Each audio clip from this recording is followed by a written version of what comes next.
Hello friends. കഴിഞ്ഞ ആഴ്ച ഞാനൊരു വീഡിയോ ചെയ്തിട്ടുണ്ടായിരുന്നു. CSSൽ ഫ്ലെക്സ് ബോക്സ് എങ്ങനെയാണ് നിങ്ങൾക്ക് എളുപ്പത്തിൽ പഠിക്കാന്നുള്ളത്. നിങ്ങൾ ആ വീഡിയോ കണ്ടിട്ടില്ലെങ്കിൽ എൻ്റെ ഷോർട്ട് സെക്ഷനിൽ അത് പോയാൽ മതി. അവിടെ ഉണ്ടാവും. അത് കാണാം.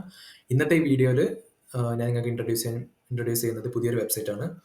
CSSGridGarden.com. ഇതിൽ നിങ്ങൾക്ക് CSSന്റെ ഗ്രിഡ് സിസ്റ്റം കംപ്ലീറ്റ് ആയിട്ട് എളുപ്പത്തിൽ പഠിക്കാൻ പറ്റും. അപ്പം CSSGridGarden.com എന്ന വെബ്സൈറ്റിൽ പോയി കഴിഞ്ഞാൽ നിങ്ങൾക്ക് ഇങ്ങനെ ഒരു UI കിട്ടും. ഈ UIയിൽ ഇതൊരു എന്താ പറയുക, ഒരു ഗെയിമാണ്. ഓരോ ലെവൽ ഉണ്ടാവും. ഇപ്പോൾ ടോട്ടൽ 28 ലെവലുണ്ട്. ആ ഓരോ ലെവലിൽ നിങ്ങൾ ഓരോ ഗ്രിഡിൻ്റെ മെയിൻ സാധനങ്ങൾ, I mean properties, CSS properties പഠിക്കും. ഫോർ എക്സാമ്പിൾ ഇവിടെ കൊടുത്തിട്ടുണ്ട്, welcome to grid garden where you write CSS code to grow your carrot garden. Okay, example ഇവിടെ കൊടുത്തിട്ടുണ്ട്. Grid column start 3 will water the area starting at the third vertical grid line.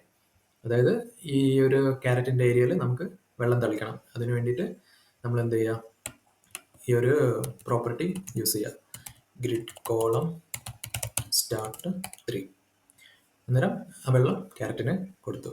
ഇനി നമുക്ക് രണ്ടാമത്തെ task നോക്കാം, എന്താണെന്ന് നോക്കാം. Okay, രണ്ടാമത്തത് ഇവിടെ looks like weeds are growing in the corner of the garden. ഇവിടെ വീഡ്സ് എന്ന് പറഞ്ഞാൽ കഞ്ചാവല്ല. വീഡ്സ് എന്ന് പറഞ്ഞാൽ അൺവാണ്ടഡ് പ്ലാന്റ്സ് ആണ്. ഇപ്പോൾ കൃഷിയൊക്കെ നടത്തുമ്പോൾ അവിടെ അൺവാണ്ടഡ് പ്ലാന്റ്സ് ഉണ്ടെങ്കിൽ അതിന് വീഡ്സ് എന്ന് പറയും. ഇതിനെ നമ്മൾ നശിപ്പിക്കണം. ഇവിടെ നിങ്ങൾ കാണുന്നില്ലേ, ഇതിനെ നശിപ്പിക്കണം. നശിപ്പിക്കണമെങ്കിൽ പോയിസൺ എന്ന എലമെന്റ് നമ്മൾ ഇത് കൊടുക്കുക. സെയിം പ്രോപ്പർട്ടി തന്നെ യൂസ് ചെയ്യുക. Grid column start. ഇവിടെ എത്ര, 1 2 3 4 5 കൊടുത്താൽ അങ്ങോട്ടേക്ക് പോയിസണിലേക്ക് പോകും. ഓക്കെ, അപ്പോൾ ഇങ്ങനെ ഓരോ ലെവലിലും ഓരോ കാര്യങ്ങൾ നിങ്ങൾക്ക് പഠിക്കാൻ പറ്റും. അങ്ങനെ നിങ്ങളൊരു മാസ്റ്റർ ആകും ഗ്രിഡിൽ. അപ്പം ഈ ഒരു വെബ്സൈറ്റ് നിങ്ങൾ ഓൾറെഡി യൂസ് ചെയ്തിട്ടുണ്ടെങ്കിൽ അതിൻ്റെ ഫീഡ്ബാക്ക് കമൻറ്റ് ചെയ്യുക. ഇത് ഫസ്റ്റ് ടൈമാണ് നിങ്ങൾ യൂസ് ചെയ്യുന്നതെങ്കിൽ എല്ലാ ലെവൽസും നിങ്ങൾ കംപ്ലീറ്റ് ചെയ്യുക.